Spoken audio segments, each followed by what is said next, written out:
Well, hello there, I'm Détroit. I don't have any full-length video ready yet, so instead you get this short doodle session on iPad. Well, not short doodle, short footage.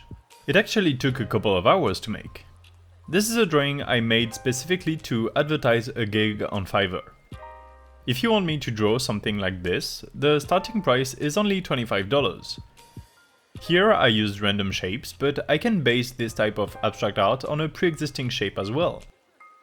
Black and white line art, like for a coloring book for example, is $25. With flat colors in the PSD file, it's $35.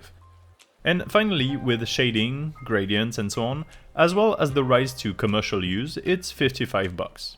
So if you're looking for your next album cover, or a doodle to color with pencil, or simply a cool artwork to print and hang in your living room, give it a try. There's a link to my Fiverr gigs in the description. I didn't plan this short video to turn into an ad, but oh well, why not? I'm gonna try to upload the next video soon. Love ya, bye!